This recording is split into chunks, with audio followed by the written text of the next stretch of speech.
ଦେଖନ୍ତୁ ଆଜି ଆମେ ଲାମ୍ବିରି ଗାଁରେ ପହଞ୍ଚିଲୁ ଏବଂ ଅନୁଧ୍ୟାନ ସ୍ଥିତିଟାକୁ ଅନୁଧ୍ୟାନ କଲୁ। ଆପଣ ଦେଖିଥିବେ PWD ରୋଡରୁ ଲାମ୍ବିରି ଗାଁକୁ 5-6 କିଲୋମିଟର ପଡ଼ୁଛି, କିନ୍ତୁ କୌଣସି ପାକା ରାସ୍ତା ନାହିଁ। ଯଦି କୌଣସି ଲୋକ ଯଦି ରୋଗ ଆକ୍ରାନ୍ତ ହୁଏ ତାକୁ ଖଟରେ ଭୁଇକିରି ନେବାକୁ ପଡ଼ୁଛି।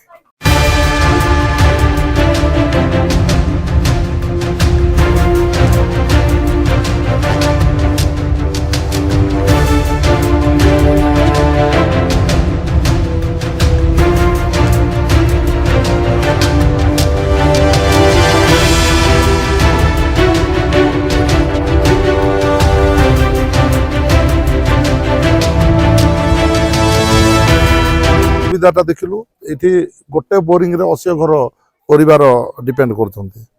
ଆଉ ତୃତୀୟରେ କରେଣ୍ଟ ନାହିଁ। ଏ ଗାଁରେ ଯଦି କୌଣସି ସମସ୍ୟା ହେଲା ତାହେଲେ କରେଣ୍ଟ ବି କିଛି ନାହିଁ। ଆଉ ଚତୁର୍ଥରେ ଆମକୁ ଟେଲିଫୋନ ସୁବିଧା ଏଠି ନାହିଁ, ଟାୱାରଟା ନାହିଁ।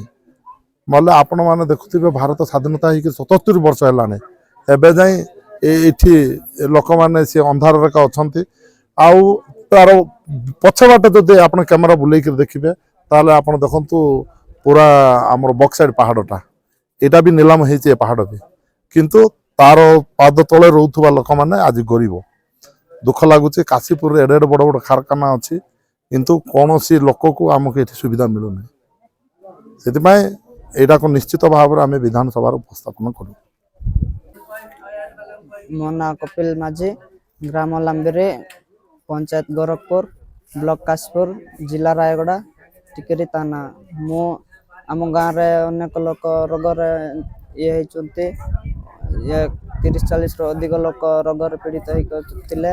କେତେ ଜଣ ତ ମେଡ଼ିକାଲରେ ଯାଇପାରୁଛନ୍ତି, ସେ ଭଲ ହେଇଛନ୍ତି। 2 ଜଣଙ୍କର ମୃତ୍ୟୁ ହେଇଛି। ଆଉ ଅଧା ଲୋକ ଏମିତି ରୋଗ ଝାଡ଼ା ବାନ୍ତିରେ ଅଛନ୍ତି, ସେମାନଙ୍କୁ ଏବେ ମେଡ଼ିକାଲ ମେଡ଼ିସିନ ସବୁ ଦିଆହେଇଛି। ଆଉ ଆମ ଗାଁରେ ଗୋଟେ ନଳକୂଅ ଅଛି, ସେଠାରେ ବି ପାଣି ଅଣ୍ଟୁନି। ଆମ 300-400 ଲୋକ ବାସ କରୁଛୁ। ସେ ପାଣି ନ ଅଣ୍ଟୁବା ଯୋଗୁଁ ଆମ ଗାଁରେ ଲୋକମାନେ ଏଠର ସେଠର ପାଣି, ନଦୀ ନାଳର ପାଣି ପିଇକିନା ଏମିତି ଝାଡ଼ା ବାନ୍ତି ରୋଗରେ ପୀଡ଼ିତ ହେଉଛନ୍ତି। ଆଉ ଆମ୍ବୁଲାନ୍ସ ଫୋନ୍ କରିବା ପାଇଁ କୌଣସି ନେଟୱାର୍କ ସୁବିଧା ନାହିଁ। ଆଉ ଫୋନ୍ ପାଇଁ ଡଙ୍ଗରରେ ଯାଉଛୁ। ଆଉ ଗାଡ଼ି ବି ଗାଁ ସାହି ମଝିରେ ଆସିପାରୁନାହିଁ, ବାରିଙ୍ଗପଦାରେ ରହିଯାଉଛି। ପେସେଣ୍ଟକୁ କିଏ ତ ସାଇକେଲରେ ନେଇକି ଯାଉଛନ୍ତି, କିଏ ତ ବାଇକ୍ରେ ନେଇକି ଯାଉଛନ୍ତି।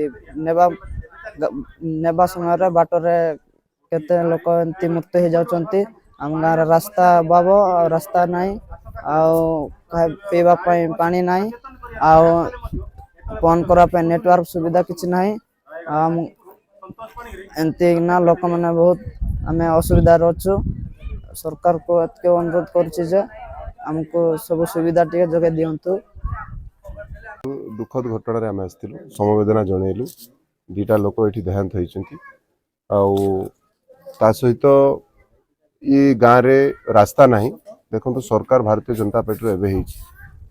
50 ପରିବାର ଯେଉଁଠି ଅଛି, 100 ଯେଉଁ ଗାଁରେ ରହିବେ ଜନସଂଖ୍ୟା, ସେଠି ଏବେ ରାସ୍ତା କରିବା ପାଇଁ ମୋହନ ମାଝୀଙ୍କର ସରକାର, ମାନନୀୟ ମୁଖ୍ୟମନ୍ତ୍ରୀ ଘୋଷଣା କରିଛନ୍ତି। ତେଣୁ ଏଠି ରାସ୍ତା ଯେହେତୁ ନାହିଁ, ଅଗମ୍ୟ ଅଞ୍ଚଳ ଅଛି, କିଛି ସୁବିଧା ପାଇପାରୁନଥିଲେ, ମୋତେ ଲାଗୁଛି ସେଥିପାଇଁ ଝାଡ଼ା ବାନ୍ତି ହେଲା। ଆଉ ସରକାର ଲୋକ ସଚେତନ ଅଛନ୍ତି, ଆଉ ୟାକୁ ସମାଧାନ ଦିଗରେ ସମସ୍ତେ ଯଥେଷ୍ଟ ଚେଷ୍ଟା କରୁଛନ୍ତି। ଏବଂ CDM ମଧ୍ୟ ଆଜି ଆସିଛନ୍ତି, ତାଙ୍କର ପୁରା ରିପୋର୍ଟ ତଲବ କରୁଛନ୍ତି। ଆଉ ଅଙ୍ଗନବାଡ଼ି, ଆଶା ଦିଦି ସମସ୍ତେ ଏଠି କାମରେ ଲାଗିଛନ୍ତି।